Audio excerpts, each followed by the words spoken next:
नमस्कार दर्शक बंधु मो सिंदूर अधिकार सीरियल आपण माने देखा पाइबे जे नताशा कहबे कि जज साहेब मु नताशा हेले सॉरी मु बिना परमिशन रे एठिकी चली आसिली हेले कौन करथांती जेते बेले मु सुनले कि दीदी कहला जे मते मारिबा केस रे माही को पुलिस अरेस्ट कर नै छी सेते बेले मु निजको संभाली पालेनी जल्दी एठिकू चली आसिली हेले आई एम भेरी सॉरी मोर आसबार टिके लेट हो गला मेडिसिन रो प्रभाव तो सेइथिपाई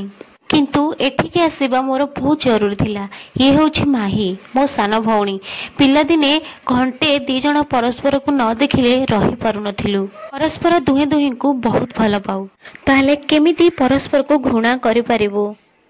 दरकार पड़िले दुहे दुहे को पई जीवन देई पारिबो हेले जीवन नेबा कथा केबे भी भाबी पारिबोनी मु पूरा ठीक अच्छी आपण समस्त सामने ठिया होइछि दीदी कहना मु पूरा ठीक अच्छी बोली मु भल हो जाइछि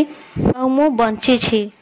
जज साहेब माही को छाड़ी दियंतु से किछि भी करेनी से मते मारिबा को केबे भी चेष्टा करेनी मो सान भौणी निर्दोष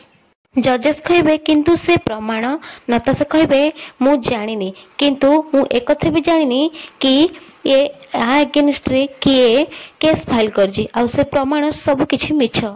केवल मिछरे मो माही को कष्ट देया पई ए सब किछि करिछि हेले मो माही ए सब किछि भी करेनी जे भी ए केस फाइल करिछि आ जे भी कही ए केस पछरे अछि से सब किछि मिछ। जजेस कहबे आमे समस्ते सुनिले नताशा तांग केस विड्रॉ कर देले आ नताशा मुक्ति विरुद्ध रे हेथिबा केस मिछ बोली से प्रमाण देले तेणु एबे मुक्ति को ए कोर्ट निर्दोष रे खलास करूछि।